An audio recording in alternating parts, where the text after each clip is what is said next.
పేర్లు హెర్మోన్ కొండ. సిరియా, లెబనాను మరియు ఇస్రాయేల్ సరిహద్దులు ఈ కొండ ఎత్తైనదిగా ఉంది. హెర్మోనును సిదోనీయులు, సిరియోను అనియు మరియు అమోరీలు దానిని షేనీర్ అని అందరు. హెర్మోను మంచు పరిశుద్ధతను సూచిస్తుంది. ఇస్రాయేల్ ప్రజలు బాషాను మార్గంలో వెళ్ళినప్పుడు బాషాను రాజైన ఓగును జయించి అర్నోను ఏర్ మొదలుకొని హెర్మోన్ కొండ వరకు యోర్దాను అవతలున్న దేశమును యెహోషువ అతని సైన్యమును స్వాధీనపరుచుకొనిరి. మనిషి అర్ధగోత్రపు వారు బాషాను మార్గం మొదలుకొని హెర్మోన్ కొండ వరకు వ్యాపించెను. సహోదరుల ఐక్యతను వివరిస్తూ సియోను కొండ మీదకి దిగివచ్చుచున్న హెర్మోను మంచు వలె ఉండెను, అచ్చట ఆశీర్వాదమును శాశ్వత జయమును ఉండెనని యెహోవా సెలవిచ్చి ఉన్నాడు. రెండవది ఒలివ కొండ గురించి. ఈ కొండ యెరూషలేమున తూర్పు నుండి 2 కిలోమీటర్ల దూరంలో ఉంటుంది. యెరూషలేంలో ఉన్న దేవాలయం నుండి 200 అడుగుల ఎత్తులో ఉంటుంది. ఈ ఒలివ కొండ మీద ఆరాధించే స్థలం ఒకటి ఉంది. ఈ ఒలివ కొండ మీద నుండే యేసు ప్రభు ఆరోహణమై వెళ్తూ వచ్చినాడు. మళ్ళీ రెండవ రాకడలో వచ్చేటప్పుడు కూడా ఈ ఒలివ కొండ మీదనే అడుగు పెట్టబోతున్నాడు. దావీదు తన కుమారుడు తరుమునప్పుడు చెప్పులు లేకుండా ఏడ్చుకుంటూ ఈ కొండ మీదకి ఎక్కాడు. యేసు ప్రభు అలవాటుగా ఈ యొక్క ఒలివ కొండమైన స్థలంలో ప్రార్థించేవాడు. యేసు ప్రభు అప్పగించక ముందు ఈ ఒలివ కొండ మీదనే ప్రార్థన చేయడానికి వెళ్తూ వచ్చాడు.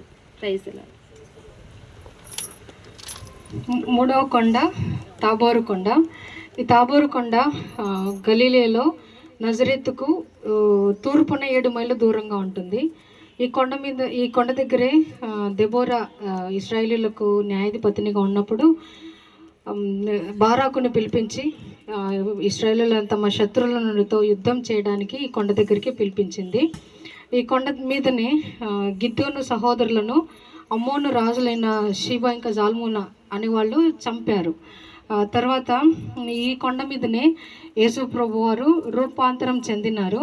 ఆ సమయంలో పేతురు, యోహాను, యాకోబులను వెంటబట్టుకొని పోయినప్పుడు మోషే, ఏలియాలో యేసుప్రభుతో మాట్లాడినారు. ఈ కొండను రూపాంతరపు కొండ కూడా అంటారు.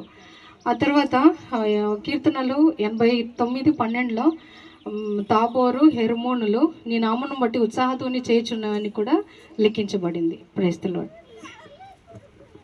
అందరికీ ప్రైజ్ లార్డ్. ఈ కొండ ఆరారాతు కొండ ఆర్మేనియా దేశానికి ఉత్తరాన సరిహద్దులో ఉంది. 150 దినముల తర్వాత నీళ్లు తగ్గిపోగా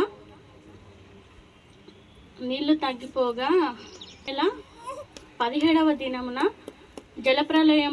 జలప్రలయ సమయంలో నోహాబు ఓడ నిలిచింది ఈ కొండ మీదనే.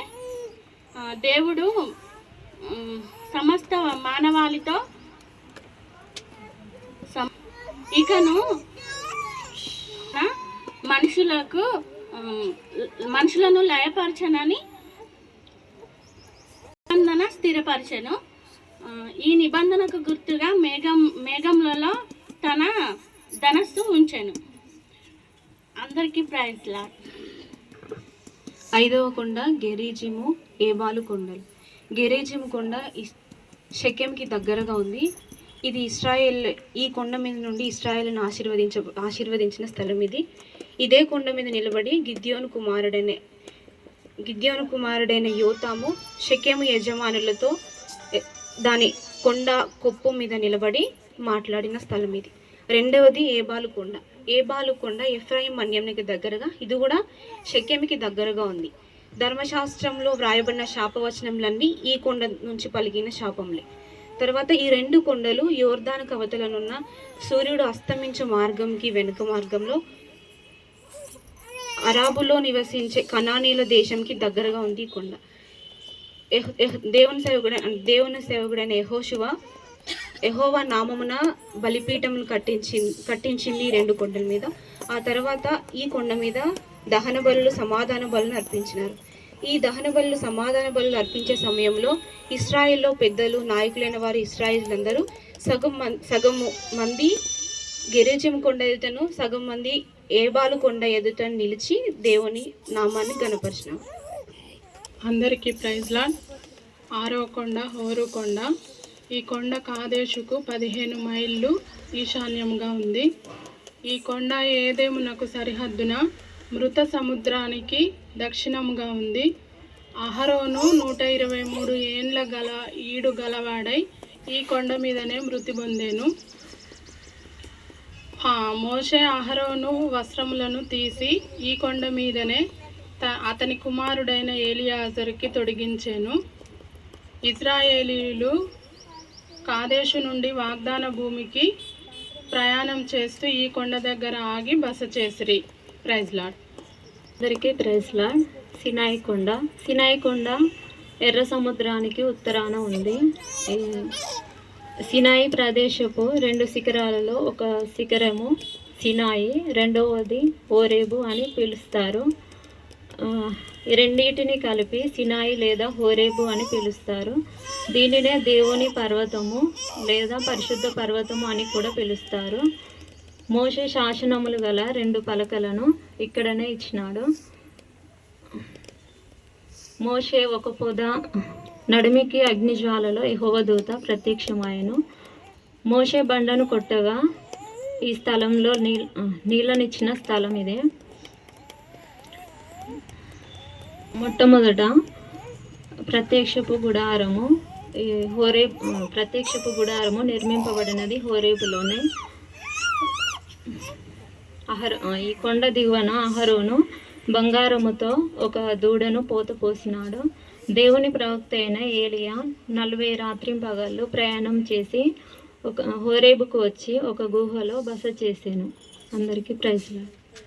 కోల్కతా కొండ యెరూషలేముకు అవతల ఉంది. గోల్కొతా అన్నది ఆర్మిక పదము. దీని అర్థము లాటినులో కపాలం. ఇది కపాలం అను పిలువబడుతుంది. కలవరి శిలువ అని కూడా పిలువబడుతుంది. యేసుప్రభు వారు మన పాపాల కొరకై శిలువ వేయబడిన స్థలము. 2 దొంగలు యేసుప్రభు వారిని శిలువ వేశారు.